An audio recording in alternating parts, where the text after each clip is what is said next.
Olá, eu sou o Pedro Azima, membro do Clube do Livro... Olá, eu sou o Pedro, membro do Clube do Livro Entre Mundos, e eu tô aqui para falar 3 livros do grande autor francês, pai da ficção científica, Júlio Verne.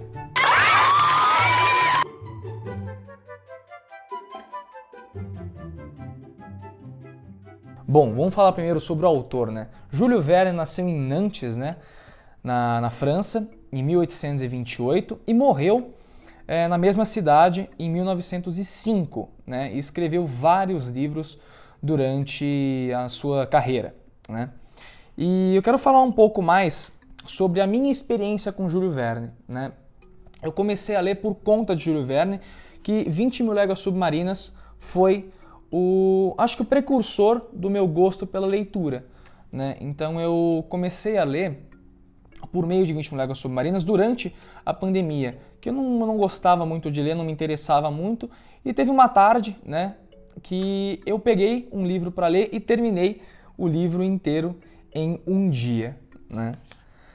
Então, eu acho que todos deveriam ler Verne, porque o Verne, além de ser um grande autor, foi o pai da ficção científica, né? Para quem gosta de ficção científica, deveria ler Verne para comparar a origem, né? A origem da ficção científica que começou com Verne. Vou falar um pouco mais sobre 20 Mil Léguas Submarinas, que se passa em 1866, mais ou menos nos Estados Unidos, né?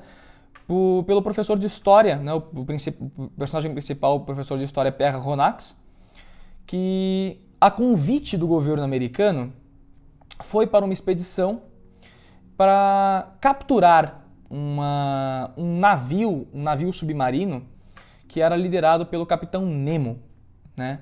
E aí se teve o deslanchar da história com muitos acontecimentos incríveis que esse grupo dentro do Nautilus acontece no meio desse grande livro. É um livro pequeno, é um livro de mais ou menos, um livro de 125 páginas, pelo menos a minha edição, né? Então é um livro que eu acho que vocês deveriam ler, porque é um livro fantástico e fica a minha recomendação. Corta. Como é que ficou?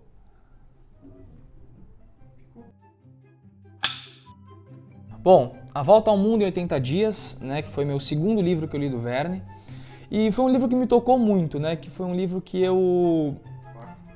Volta, mostra, você não mostrou. Tá. Mostra lá. A Volta ao Mundo em 80 Dias, né, que foi o livro, acho que foi o livro que mais me marcou do Verne, que foi um livro que eu aprendi muita coisa, e foi o primeiro livro que me deixou com ressaca literária, né? Eu fiquei sem ler por um bom tempo, e porque eu não sei se eu não queria que o livro acabasse, eu não queria que a decepção de um próximo livro que eu lesse seria muito grande. Mas foi um livro que me ensinou muito, porque por mais que custe o que custar, né, não desista do seu objetivo final, que era Phileas Fogg, em 1872, junto do seu companheiro Passepartout, né, um francês, dar a volta ao mundo em 80 dias por uma aposta que se teve em um clube em Londres, né? Então foi um livro que me marcou muito, principalmente os acontecimentos ao desbravar do livro, né, ao decorrer da história. Então é um livro que eu recomendo muito também vocês lerem, porque no final, principalmente, dá uma mensagem muito bonita, né, de não desistir do seu sonho, não desistir do seu principal objetivo.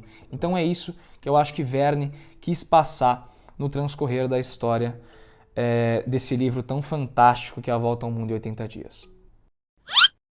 Ficou bom? Foi mais do coração esse. Vou passar pra Terra Lua. Dou a palminha ou não? E bom,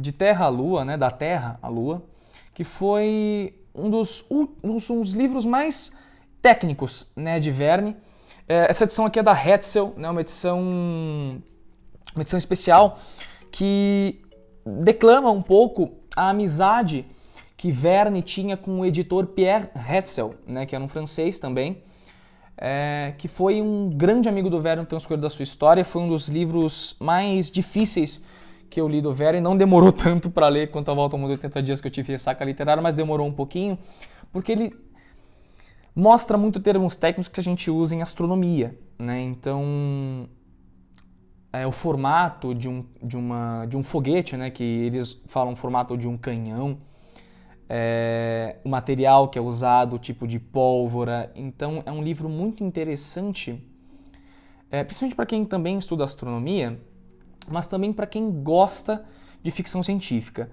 que mostra o início do pensamento da sociedade a tentar conquistar a Lua, né, que iria se tornar em 1969 com Neil Armstrong, né, durante a Guerra Fria.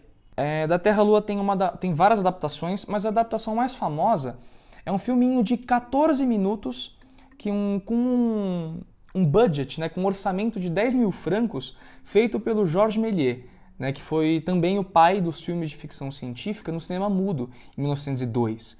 Né? Então tem aquela cena clássica, né, da bala do canhão acertando a Lua e a Lua fazendo uma careta. Então é uma coisa muito legal. Então, gente, fica aqui as minhas 3 recomendações para a leitura de Júlio Verne. Um abraço e até a próxima.